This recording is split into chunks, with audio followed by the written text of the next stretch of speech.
We wanted to talk about Messi because no incoming calls. He's been dominating the headlines once again in Spain. Sid, it seems a real chance that he can return to Barcelona at the start of next season. Remember about, was it 10 days ago, maybe 2 weeks ago, you said to me, go on, put a percentage on it, Messi coming back. And I just invented a percentage out of thin air. And I said, I think I said 30%. I can't remember. I think I said about 30%. And literally the very next day, Kun Agüero came out and said, oh, it's 50%. 50-50. And so, well, there you go. Kun is upping the ante. It felt very much, when you listen to Kun Agüero talk about Messi that day, like he was effectively trying to kind of encourage Barcelona to move. Encourage them to say, listen, you want to try and make this happen. It feels like this is something that lots of people need to make happen, as much for emotional reasons perhaps as purely footballing ones, but there's still an enormous difficulty. And the enormous difficulty is the finances that go with it, quite apart from where you fit him in the team from a footballing point of view.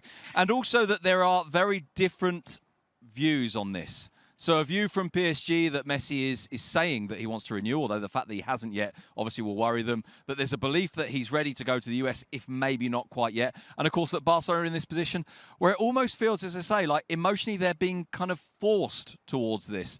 So I must admit, I don't know how this plays out, but you're right, it feels very much like a probability now, which it didn't, well, a possibility at least, which it didn't perhaps 10 days ago. What would you do, Frank, if you were Messi? Where would you go?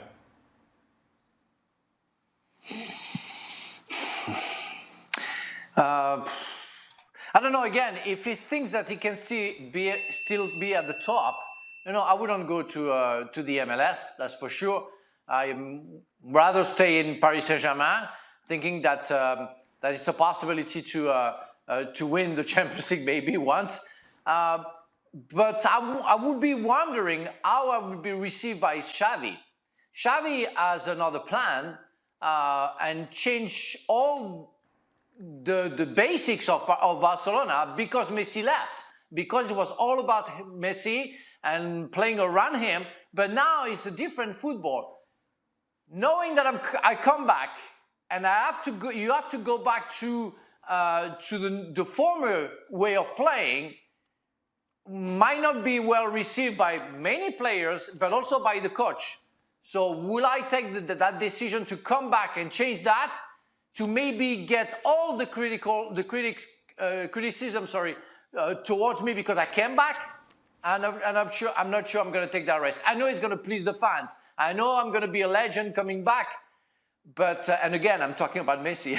but still, I feel that there are more possibilities of seeing lots of damages than seeing success. So I will be Messi. I will try to speak with Paris Saint-Germain and make sure next year it works. Frank mentioned Xavi there. Obviously, he spoke about this in his press conference, Sid, saying that he's friends with Messi. They talk a lot. They'd welcome him back. Of course he's going to say that. Yeah, I mean, he's in an almost impossible position, Xavi, isn't he? Certainly when he's asked this publicly. And a big part of that answer, if you go through the whole answer, he starts by sort of laughing and saying, look, we're trying to win a league here. We're in the middle of the season. You're coming to me with question marks about signings and what we're doing next year. It's like, let us get on with this. And there is a kind of, if you like, an essential point at the heart of that at times, which is that sometimes it feels like transfers are bigger than the things that transfers are supposedly for, which is to help you winning things. But then he also said, I thought, used a very interesting line. He said, you're not doing us or Messi much of a favour by bringing this up now. And it was as if he was not just saying, look, let us concentrate on the football, but that, is this really a thing? Are we really going down this? And then, of course, then you had the comments from Rafa Yuste, who's on the board of directors of Barcelona, saying that we're keen on this, we're talking. That's not to say there's an offer, that's not to say there's anything on the table, but this is something that they're open to. Now, of course, they have to be open to it as well. And this is what I mean by it feels like this is a kind of an emotional need for everybody that might work in footballing terms. But Frank's quite right.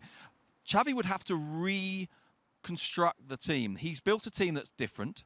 He's built a team with different senses of kind of status, different senses of leadership, a different approach to the way they play. If Messi was to come in, where do you put him? Which players do you lose? To be honest, I look at that team now and I think, well, if Messi comes in, you're selling at least two of the forwards you've got. You're moving the midfield around maybe to accommodate him as a midfielder or as a kind of, if you like, a free player between the midfield and the forward line. It's very, very difficult to make it work. But as I say, the bottom line, and Frank said this as well, it's Messi, and it's Barcelona, and you know, and I don't know if Messi wants to be at Paris Saint-Germain anymore. Well, France. Sid, that's it. Turn your phone off. Run away. Go. You are done.